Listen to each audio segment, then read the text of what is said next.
The Royal Ponyville Orchestra. Day 3. All apologies. After writing last night, I decided to pass the time by practicing my cello.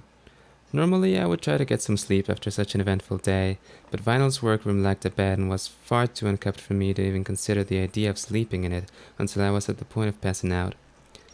So I passed the cello with a fevered intensity, channeling all of my frustrations over the past 24 hours and in doing so, quickly tiring myself out until I was finally able to fall asleep curled up next to one of Vinyl's loudspeakers, with one foreleg draped over my cello. Shortly before dawn, my actions in the outside world finally caught up with me when an angry alicorn princess teleported into my makeshift bedroom. "You made Pinky cry," she said while glaring down at me. Her wings flared out. "Well, yes, but she—" Twilight cut me off. "I know she ruined some of your performances, but she didn't mean to. For her, a party's not a party unless it has confetti, balloons, cake, music, and dancing." "And that's supposed to excuse her for ruining two of my biggest performances? The fact that she didn't mean to?" I said, my sense of self-preservation still sound asleep. "No, it doesn't, and if you had brought it up with her in a less abrasive manner, I'm sure she would have felt terrible about it. You didn't have to make her cry." "Ah, you're right, I didn't have to be so abrasive. I could have just smiled and nodded and thanked the mayor that drove me straight to a psychologist, or maybe we could have sat and had a talk about how I had convinced myself she wasn't real just so I could function without crippling panic attacks. That sounds far more reasonable than lashing out at the source of my nightmares." Her glare turned into a frown, and for a brief second, I congratulated myself for giving her a pause before I remembered that I had just argued with one of Equestria's 4 princesses. In hindsight, it might have been better if I had just rolled over for her and apologized immediately. I didn't know that," she finally said. "Listen, I still think you should apologize to Pinky, and for what it's worth, I understand what it's like to be infuriated by her. But the mayor doesn't have a malicious bone in her body, and she really does want every pony to be happy. Once you explain yourself to her, I'm sure she will do everything in her power to earn your forgiveness." Despite her soft words, the look in her eyes made it abundantly clear that I was going to go with her to talk to Pinkie Pie. I was going to apologize, we were going to bond, and that I was going to like it. With a resigned sigh, I got to my hooves and followed her to the mayor's home, marking the second day in a row that involved an alicorn escort. Twilight led me to the top of what looked like a giant gingerbread house. As we reached her room, Pinky sobbing became audible. After some prodding on Twilight's part, I knocked on her door. "Go away!" Pinky wailed. "No pony likes me and I ruined the party!" She sniffled. "I'm just a big old party ruiner." "Oh, come on now, Miss Pie. It was made very clear during my short time in Ponyville that you have plenty of friends. One pony not liking you isn't the end of the world, is it?" Twilight shook her head empathically at that as Pinky spoke up. "No! It's not just that. I ruined the party. I ruined 2 parties. I am a party ruiner. I am a party ruiner and you hate me. No pony has ever hated me before." I sighed. Of course this wasn't going to be easy. "Well, I am here now, so let's talk it over. Can I come in?" The door opened just enough for me to enter, and the second I had passed through the threshold, the door slammed shut.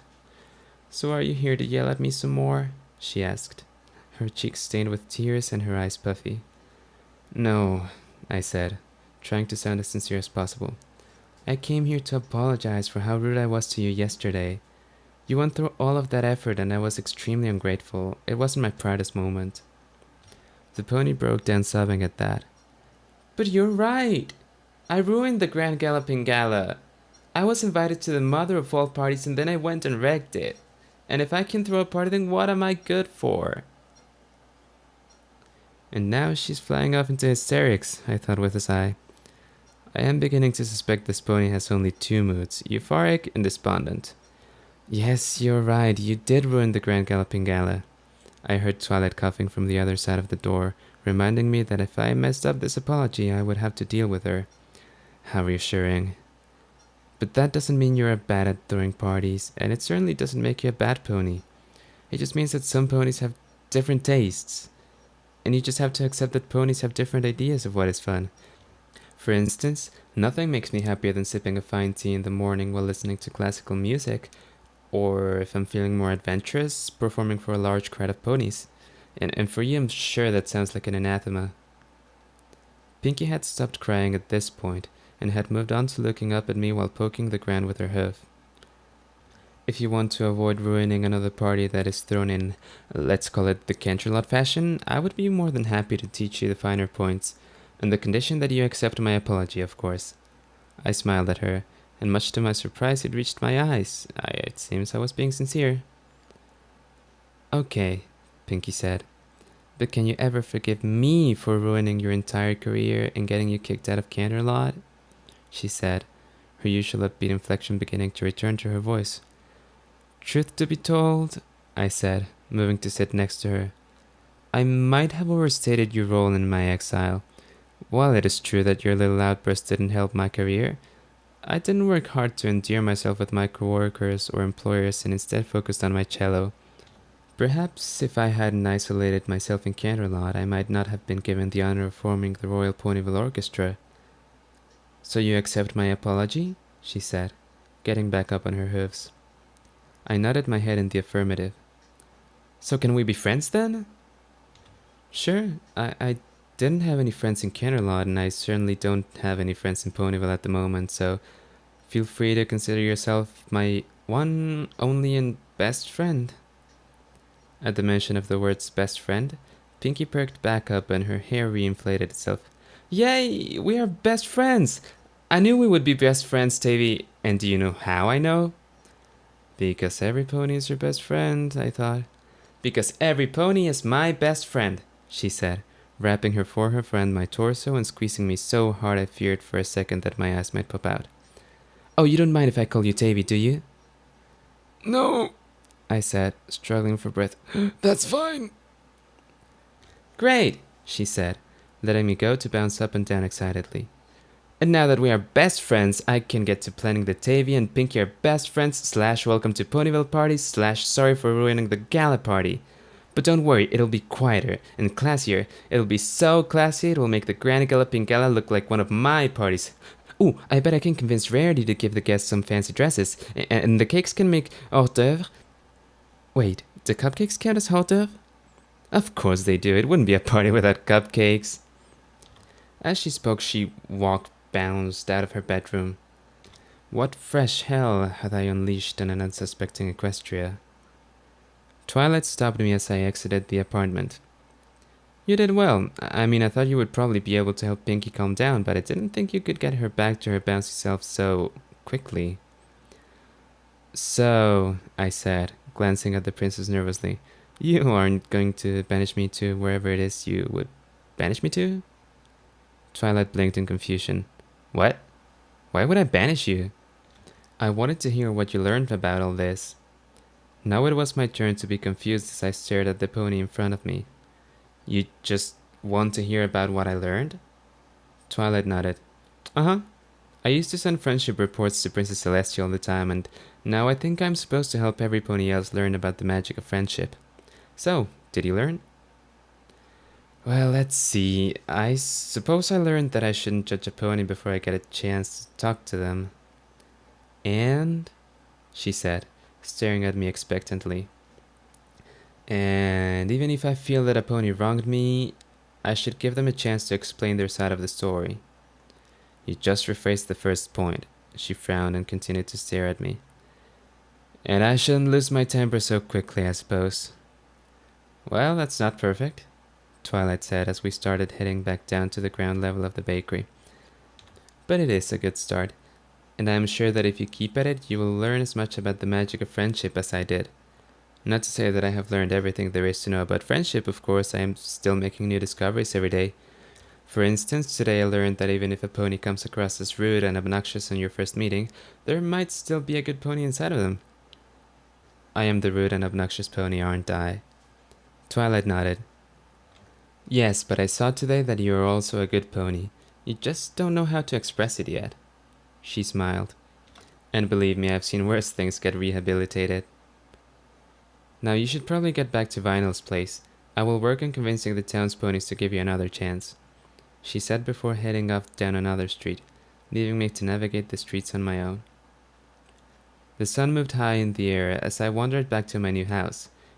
Indeed, wander is the opportune word, as I took more than a few wrong turns while navigating the town's surprisingly labyrinthine layout.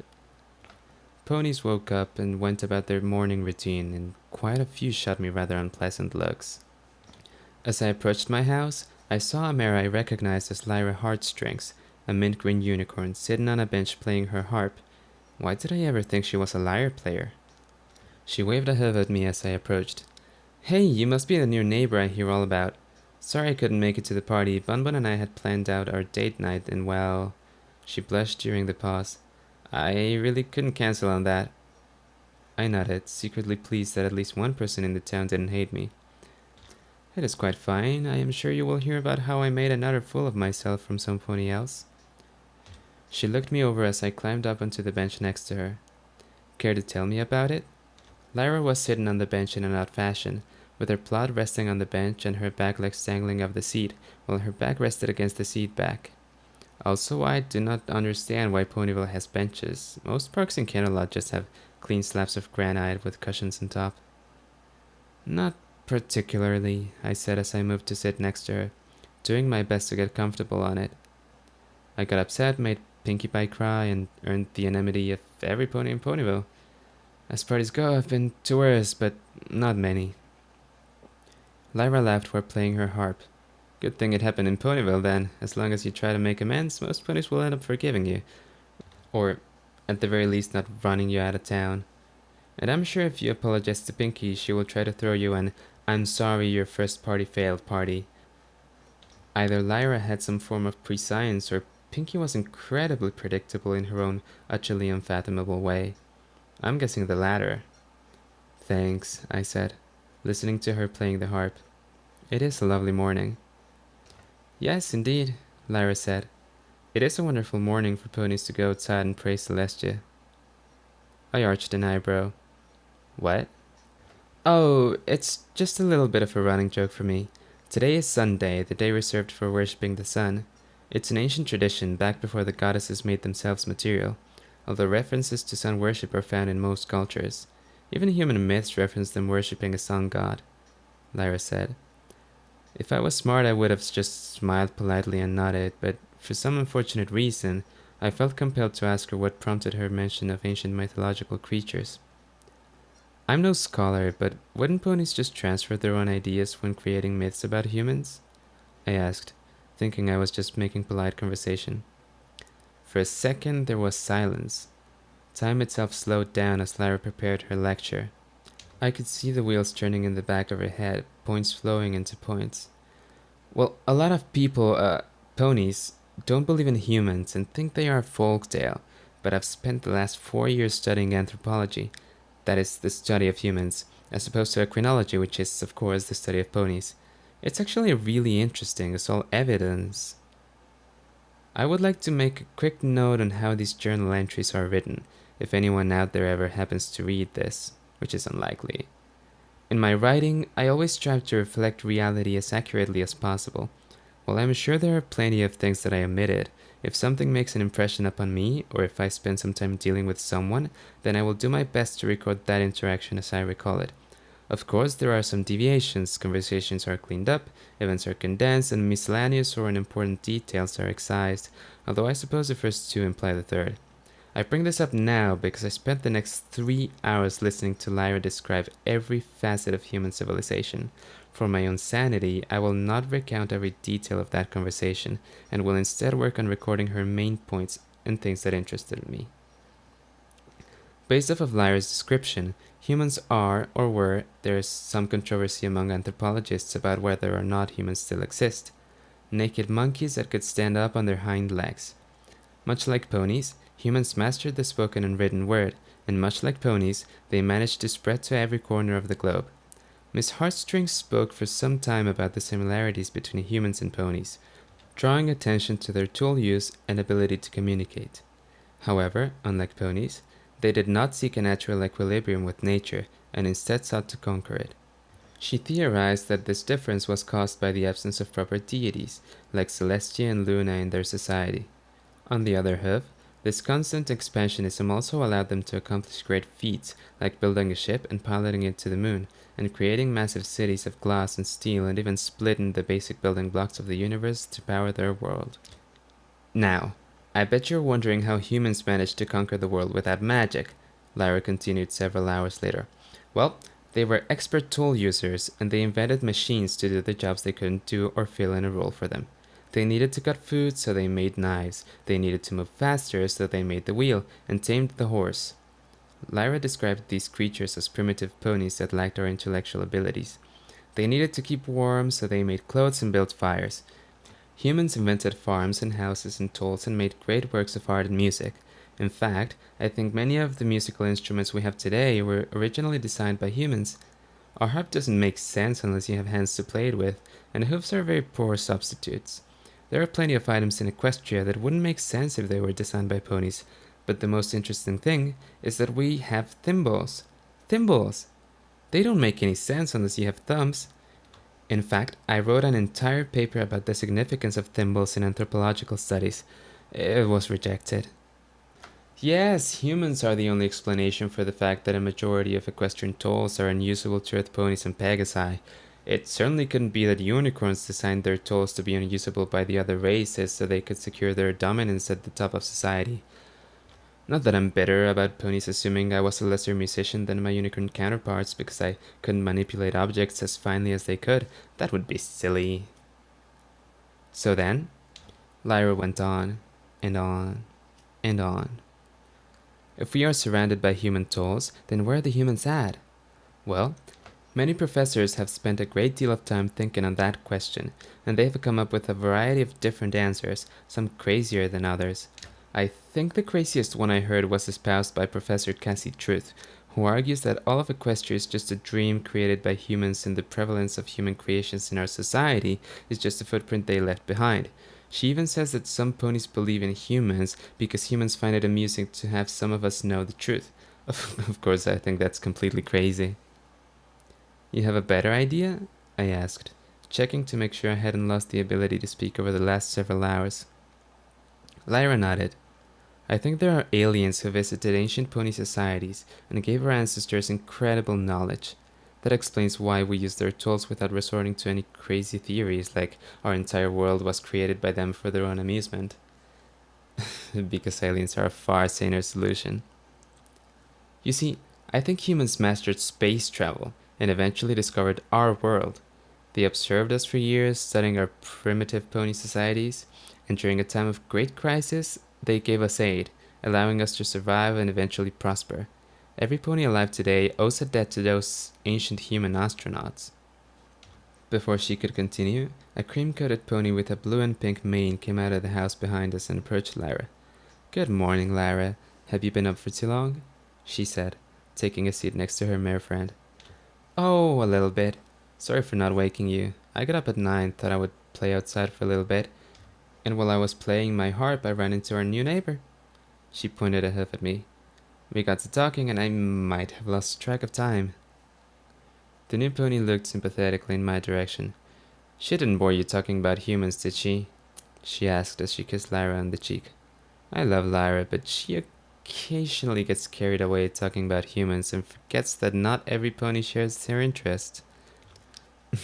You should hear her when she starts talking about the varying styles of harp playing and how to best manipulate a telekinetic field to mimic the movement of fingers. She sighed playfully at that. Lyra blushed, and I felt the need to defend one of the few ponies in town who didn't currently hate me. "Oh no, it was quite an interesting little lecture," I said. "I love hearing about French equestrian history." The mint-colored pony smiled appreciatively at me. "Really? You weren't bored?" "Most ponies just kind of ignore me when I start talking, and no pony ever says my lectures are interesting. Let me loan you one of my books on anthropology. I'm sure you will love it." Before I could raise an objection, the pony had darted off into her house. The cream-colored pony spoke up.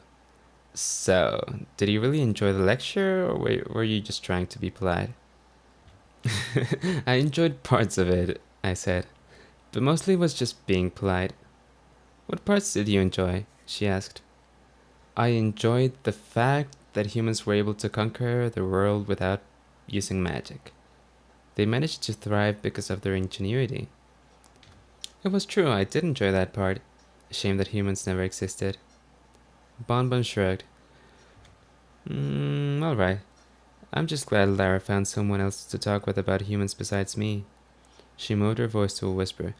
She isn't exactly the most popular pony in town because of her peculiar interests.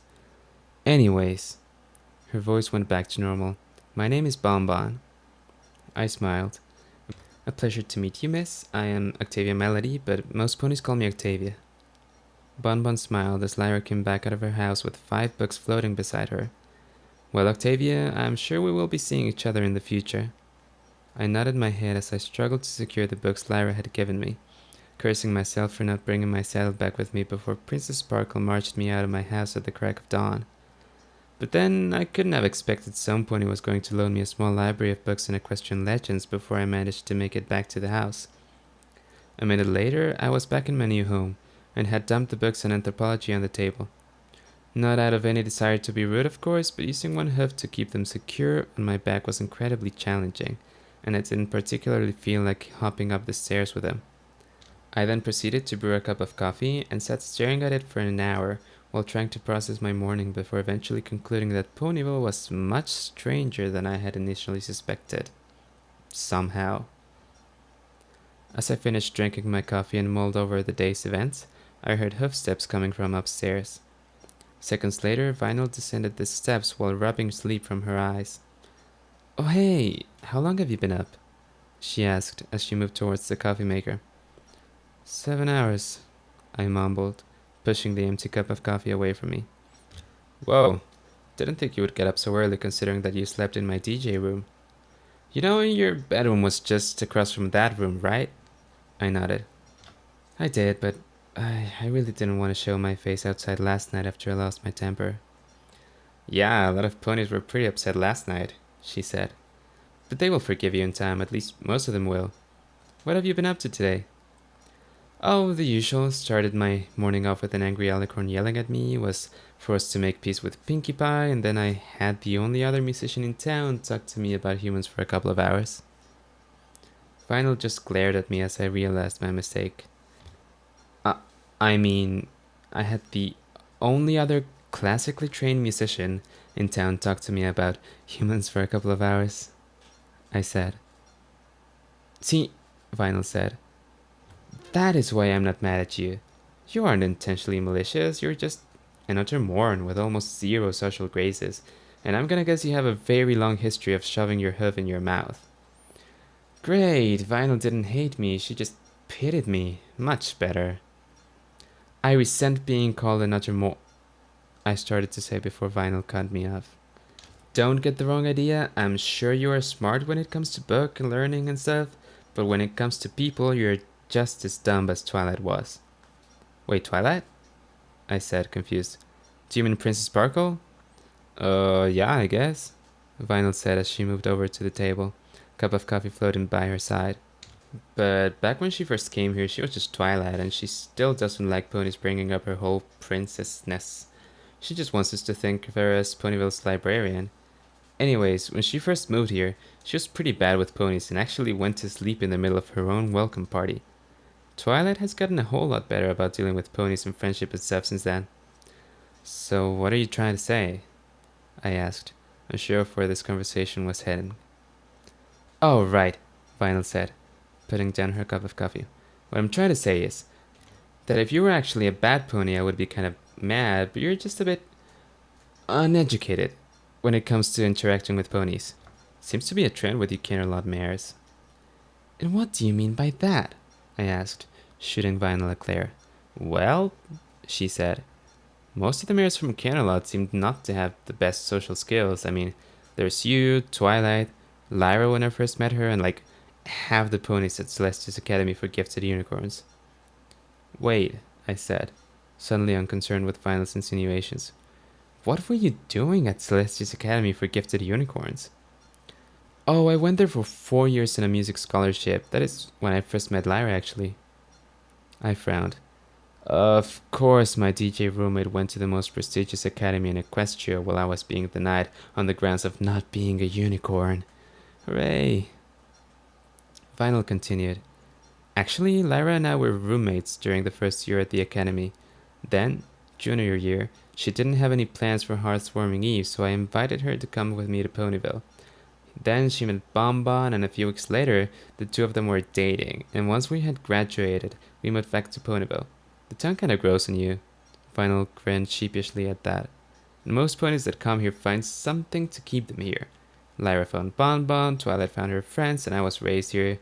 After a few years, no other town in Equestria can measure up. Great. The way Vinyl described it, Ponyville was some sort of all-devouring black hole that captured unsuspecting ponies and refused to let them leave.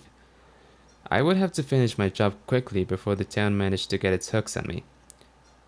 So what exactly does your admittedly impressive academic history have to do with me being socially oblivious? Vinyl face-huffed. See, that's it. You focused on the entirely wrong thing. I was trying to tell you about Ponyville's charms, and you just focused on the fact that I went to the academy.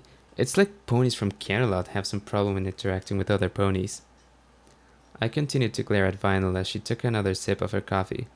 So what you're trying to say is, you need to socialize and get out of your shell, and to do that, you need a friend.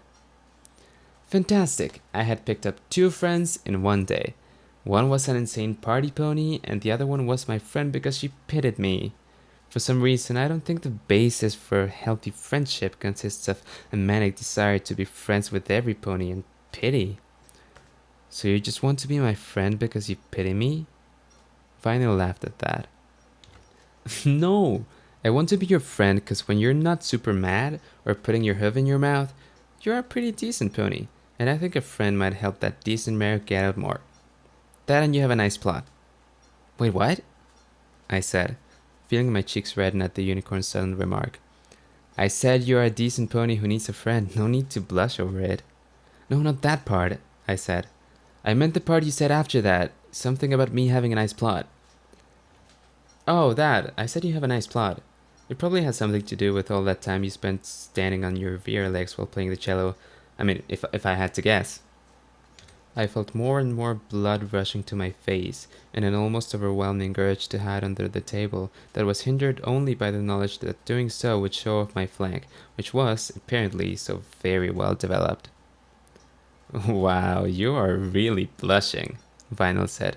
You look like you have never received a compliment before. Oh no, I said, struggling to keep my composure. I have received plenty of compliments. Ponies have complimented my musical ability, my intellect, my excellent diction, just never any of my physical attributes. Really? Vinyl asked, somewhat incredulous as she finished her coffee. Not even from a special sun pony?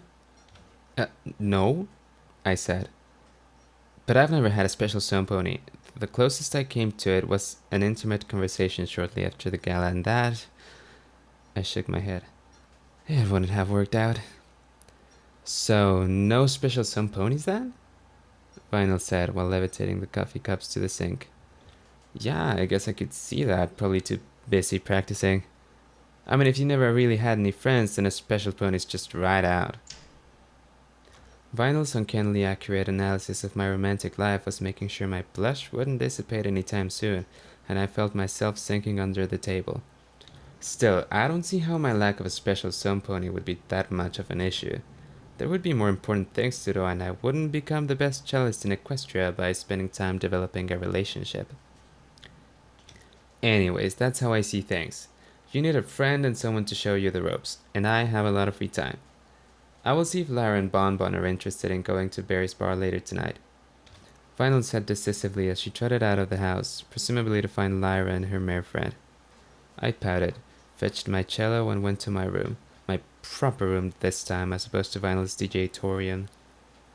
If I was going to be forced out, I could at least get a few hours of practice in before I left. A few minutes later, Vinyl knocked on the door.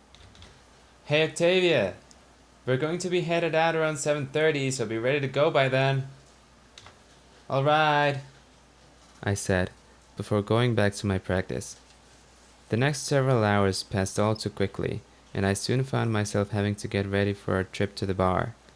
While it was tempting to go to the bar without properly grooming myself, I was a Canterlot mare, and would not lower my standards just because I was in Ponyville. Soon enough my mane and tail were styled, my collar was freshly starched, and my bow tie was straight. If I might be so bold, I looked quite nice. As the sun set and the clock struck 7:30, I left my room properly groomed and ready for a night on the town. My first night out in, well, ever, actually. While I might detest Ponyville, which I very much do, the idea of spending time with ponies and having fun had a certain allure I had found hard to resist. I might even have smiled as I walked downstairs and nodded my head at Vinyl. "Ready for a night out?" I asked, feeling a twinge of excitement infect my voice. "Yep," Vinyl said as she opened the door. She had abandoned her usual goggles and even made an attempt to style her mane. Her attempts to groom herself had paid off, and she looked decent. In fact, one could make a convincing argument that she looked quite lovely. "So then," I said, as I reached the main floor, "shall we go and meet Lyra, or will they meet us?" "They will meet us outside," she said as she opened the door, "and then we will head out to the bar. In fact..." Our neighbors exited their house at the same time as we did, and Lyra and Vinyl waved at each other. "It seems we both are right on time," Vinyl said. During the walk to the tavern, Vinyl and Lyra reminisced about their university days, with Bonbon occasionally sharing a story about one of Lyra's misadventures. Most of the stories seemed to focus on Lyra dragging every pony to Anthrocon. She insisted that everyone, not every pony, had a good time, and Vinyl eventually admitted that the dance was one of the best DJ gigs she had ever had, while Bonbon just blushed. I decided not to pry. "Hey, Octavia," Lyra said after the conversation ended. "What did you do at the academy? I'm sure a pony like you would definitely get a scholarship. I mean, you got to play for the Grand Galloping Gala at the age of, like, what, 19? Lyra knew that I played for the gala but couldn't figure out that I didn't go to the academy? What a strange mare. To answer her question, I pointed a hoof at my head and said, "It's the Academy for Gifted Unicorns, making me quite ineligible for admission." "Oh, right," she replied, grinning sheepishly. "So what did you do instead?" "I practiced the cello and worked to get accepted into the Royal Canterlot Orchestra. I succeeded, was accepted at the age of 17, and I was hoping to make first chair in 5 years, but I am instead here on a fool's errand to create the Royal Ponyville Orchestra." "Wow," Lyra said, looking at Vinyl. "You're right, this mare really needs to let her mane down some." "You told her that?" I said, glaring at Vinyl, and for the first time since I had met her, the mare turned away and looked properly embarrassed. "Oh hey, look at that, we're here," Bonbon said, breaking the ensuing silence. "Shall we get a drink or two?" We entered into what looked to be an old-fashioned soda bar, but after Vinyl went and exchanged words with the proprietor, a pony with a light purple coat and grips for her cutie mark, we were led downstairs to an old brick basement, packed with ponies drinking while a musician played on stage. If I didn't know any better, I would have said it could have been one of the bohemian bars that were so popular in Manhattan. Not Canterlot, but certainly not Ponyville. My friends, strange using that word. My friends walked down the stairs to greet their fellow ponies, while I followed after them timidly, afraid of how the other Ponyvillians might react to seeing me. Coming here after alienating so many ponies was a very foolish decision, I thought, cursing my own stupidity. Thankfully, most of the ponies were so wrapped up in their conversations that they failed to notice me. Lyra ushered us into a booth in the far corner of the room, and I made a note to thank her for picking a location that was so far from other ponies. As I took a seat, Lyra spoke up. "So, Tavy, what's your poison?" There was a pause as Vinyl and Bonbon turned to me, before I realized that Lyra was speaking to me. I really hope the nickname Tavy doesn't stick, but I suspect it will. "Oh, I don't know. I have never had a drink before, so I suppose wine?" "Okay," Lyra said, trying to suppress a smile. "I'll go ask the bartender what vintage he would recommend for a first-timer." She turned to Vinyl and Bonbon. "You two want the usual?" The two other ponies nodded their heads, and Lyra trotted off to the bar. I decided to say something. So, this bar is quite nice.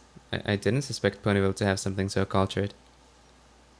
Vinyl gave me a look to remind me that my hoof was currently in my mouth, and I smacked my head with my forehoof. Right, sorry, no offense was intended. They nodded their heads at that, and Vinyl said, I appreciate the fact that you tried to give the bar a compliment, even if you kind of failed miserably at it. Just remember our talk about putting your hoof in your mouth. Anyways, Bonbon said, trying to get me out of hot water. How are you liking Ponyville so far, Miss Octavia? Vinyl shot me another look before I could respond, and I smiled, hoping to assure that I wasn't planning to insult Ponyville further. During my time here, this town has managed to surprise me. I was expecting to find a backwater town with no redeeming features, and while Ponyville might not be as sophisticated as Canterlot, the locals are generally friendly until you upset them, and this town itself possesses a rustic charm I didn't expect to find. While I don't understand entirely why Celestia wanted to base the second Royal Orchestra here, I can certainly see why so many ponies find the town appealing. My roommate grinned at that and enthusiastically patted me on the back. Keep saying stuff like that and we will make a proper pony villain out of you yet. Oh joy. So, what's the story behind this bar? I asked while we waited for Lyra to return with our drinks. Oh, that, Bonbon said. Berry Punch, the owner. Her special talent is mixing drinks. Well, mixing and consuming drinks, to be honest. And since Ponyville didn't have a proper bar, she decided to build Berry's bar.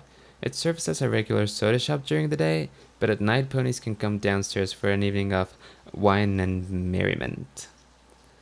While she spoke, Lyra returned from the bar, a tray of drinks levitating beside her. All right. Vinyl and I have got the beers, Boney has the margarita, and for Octavia, a bottle of the house's finest port. The bottle floated to the table while Lyra levitated a glass of wine in my direction. I took the liberty of pouring you the first glass. I nodded my head as I took the glass from her. Much obliged, Miss Heartstrings. I raised the glass in the air as Lyra took her seat and Vinyl scooted next to me. Cheers. The other ponies raised their glasses at that, and I took my first sip of wine. It wasn't bad. Obviously, I am no connoisseur, but it left a pleasing taste in my tongue that didn't drown out the taste of the alcohol. It's good, I said to no pony in particular as Vinyl and Lyra took large pulls from their pins. Vinyl belched. Glad to hear you liked it. Now when you go back to Canterlot, you can tell the folks you know there that the best glass of wine you ever had was in Ponyville. Yes, and I'll be sure to tell them that it was Ponyville that drove me to drinking in the first place, I said, smiling. The two of us laughed at that, and I took another sip from my drink. So, how did you get a scholarship at Celestia's Academy for Talented Unicorns? I asked, my curiosity getting the better of me. Vinyl shrugged. I'm good at music, and they're always looking to get some fresh blood. It's part of their diversity drive to get unicorns who don't come from Canterlot. I didn't really feel like going since they didn't offer any programs for DJs, but my parents convinced me it would look good on a resume and that, at the very least, it would expose me to some new types of music. They were right too. All the exposure to classical music was a huge inspiration for my fusion project. Your fusion project? I asked, unaware of what such a project entailed and wondering how classical music fit into the DJ's repertoire. Yeah, it's this thing where I take two different songs, put them together and see what comes out. Most of the time it's utter garbage, but with a bit of tweaking and blending, you can get something really beautiful to emerge that combines the best of classical music and modern day pop. You haven't lived until you have heard Silent paired with BBBFF. I nodded my head, unfamiliar with the last 5 letters she had mentioned.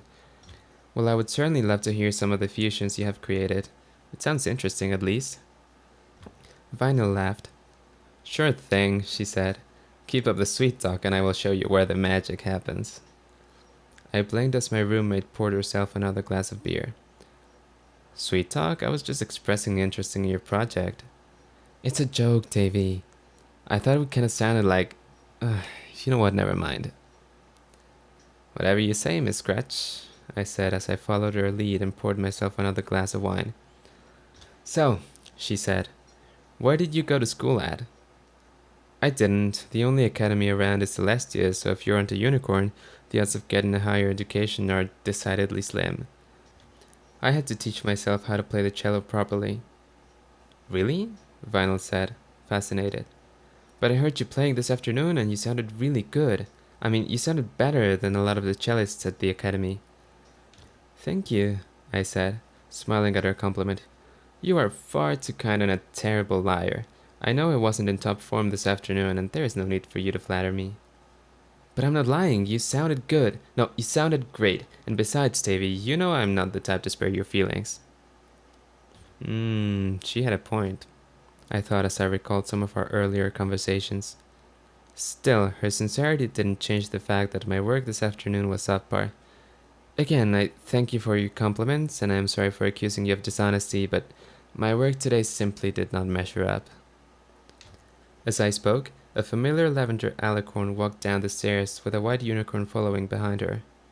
I recalled the white unicorn being at my party yesterday. Her purple mane was intricately styled and hard to forget. In fact, I think I recall seeing her elsewhere, but I can't quite place it. The two ponies looked around, and after seeing our table, they headed directly towards us. Hide me, I said, turning to Vinyl. Nothing to be afraid of, she said, resting her hoof on my foreleg. Just be friendly and polite, and I'm sure everything will work out just fine. Twilight smiled as she neared our table. Hello, Octavia, she said, her voice surprisingly friendly. How was your day? I laughed, trying to cover my fear. Better than yesterday. I was actually having a drink with my friends, Vinyl, Lyra, and... As I spoke, I waved a hoof in the direction of the other three ponies, only to find that at some point during the conversation, Lyra and Bonbon had vanished. Just Vinyl, I suppose. Anyways, my day has been surprisingly pleasant. I'm very happy to hear that, Twilight said enthusiastically. Pinkie Pie took a train to Camelot this morning in an attempt to study high society parties. She's taking this new party very seriously, so I hope you enjoy it. I wasn't sure if her last words were meant to be a threat or just simple well-wishing. However, I decided it would be for the best if I made a point to follow her advice. The princess continued. Now, I have spent a whole day talking about you to my friends and explaining to them that we might have misjudged you. So, with that in mind, she gestured to the unicorn next to her. Oh, yes, darling, the unicorn said, speaking on cue. I am having a reception for some of my larger clients Wednesday, and I thought having a respected Camelot musician perform for the party would be quite the coup, so I was hoping you might be interested. I was a cellist for the Royal Camelot Orchestra on a mission from the Night Princess. I was not going to debase myself playing for some pony's reception. I can pay you 8,000 bits, she said. I would love to perform for you and your friends. Wonderful, the unicorn said, clapping her hooves together excitedly. I will expect you at 3 o'clock, and feel free to help yourselves to the hors d'oeuvre. I nodded and smiled at the mayor. She later said her name was Rarity, and after a few more minutes of small talk, she and the princess turned to leave the establishment. It was also around this time that I finished half a bottle of wine, and, not knowing how alcohol affects me, decided it would be perfectly fine to keep drinking. In hindsight, this was a rather foolish idea. Vinyl and I spoke a bit more about our musical histories, and she further explained the details of her fusion project. In her research on musical theory, she actually researched musical theory. She noticed that the greatest symphony and the worst musical dreck were still composed of the same basic pieces, with the only difference being the order of their placement. Taking this idea, she quickly decided that instead of creating new pieces which were just combinations of old notes in her view, she would take old songs, mix them together, and create new music that way. After she explained myself, I quickly found myself reconsidering my earlier appraisal of her as a common DJ. My story of playing the cello until my hoofs bled seemed quite dull in comparison. Where did Lyra and Bonbon go to?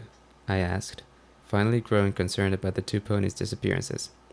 They're on the dance floor, Vinyl said, pointing a hoof towards the cleared-out area next to the stage, where a large number of ponies were dancing. After searching for a few seconds, I saw the mint-green unicorn and the cream-colored earth pony dancing, their bodies and arms intertwined, their lips pressed against each other's. The way they pressed themselves against each other and moved in harmony, they almost looked like one pony. Yeah, they kind of get like that after a drink or two and a little music. It's really kind of cute how affectionate they are. Cute? It was downright revolting the way those two were acting in public. While I have no qualms about what two consenting ponies do in the privacy of their own home, such a display in public is an altogether different matter, and I found myself staring at the two ponies for far too long, a fact Vinyl managed to pick up on. Whoa, Tavy, stop by banging them, it's kinda creepy, Vinyl said, breaking my concentration and pulling me back to reality. I wasn't banging them. I was just shocked that two ponies would care so little about those around them that they would engage in such a flagrant display of affection. It's uncouth. Yeah, well, whatever. What do you want to do that doesn't involve staring at Lyra and Bonbon until they disintegrate?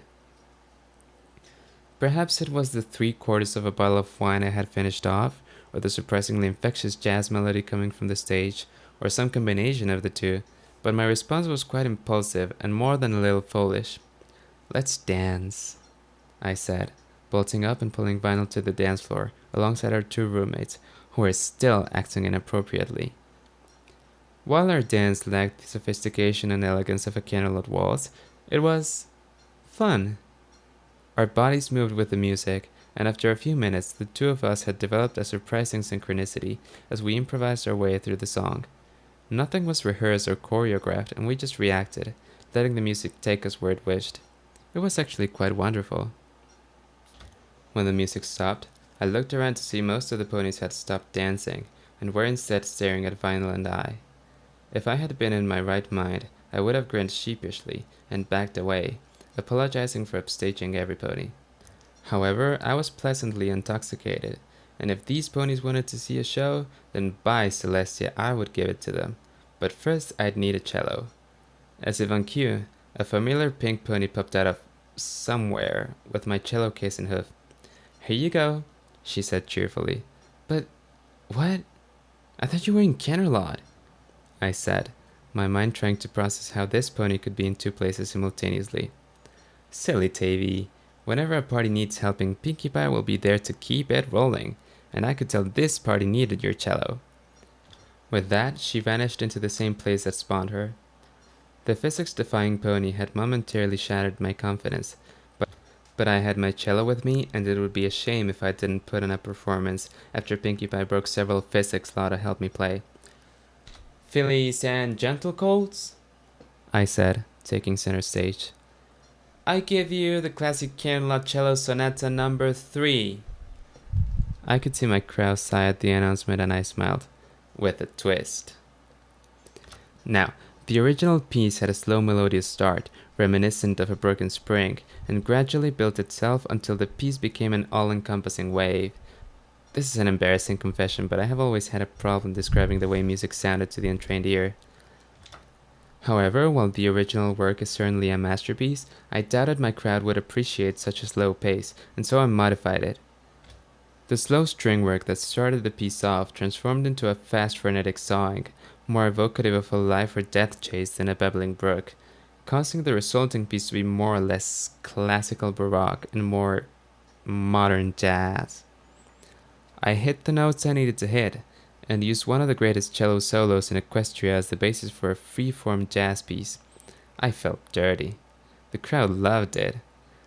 Soon ponies were stamping their hooves to the music, and when the piece drew to its conclusion, the place exploded with applause. I bowed, packed up my cello, and left the stage. That was great, Davy. What piece was that? Can you play at my child's mark mitzvah next week? Bravo! Fantastic! You played like a human. I nodded my head at the last comment. Thank you, Lyra. I mean it, you used your hooves like they were hands. I have never seen any pony do that. Teach me. Oh, well, I will try, I said as I rejoined my friends. But I am not sure I can. I was born with abnormally flexible hooves, and that is the main reason I can play the cello. Hoof hands, the pony gasped. Bonbon, Octavia has hoof hands. I have a friend who has hoof hands. I made a mental note to ask her what hoof hands were when she wasn't so ecstatic, or... I looked over to where the pony had bounced off to, now busy making out with Bonbon. Before I could further contemplate the specifics of hoof hands, another hoof patted me on the back. That was definitely the best cello performance I have ever heard. Could I get some recordings of your cello work for my fusion project? Vinyl asked. Well, that depends, I said as we moved back to our booth. On what? On two things. The first thing is you need recording equipment. And the second thing? Vinyl asked. The second condition is that I want you to keep me from making another fool of myself while I am in Ponyville. I know, it's sappy and silly, but in my defense, I had just finished up my first bottle of wine. Vinyl grinned. Sure thing, Davy, I think I can do that. Then it's decided, I said jubilantly. I will help you with your fusion project, and you will help me from offending every pony in town. I think you might be getting the better end of that deal, Vinyl said. Oh, I absolutely am, I said, laughing. After that, the night gets blurry. I remember dancing on top of a table at some point, and I remember Vinyl and I heading back to the house, sometime after Lyra and Bonbon galloped out of the bar excitedly to do Celestia knows what. Then I remember the two of us starting up some sort of impromptu jam session, with me on my cello and Vinyl doing DJ things.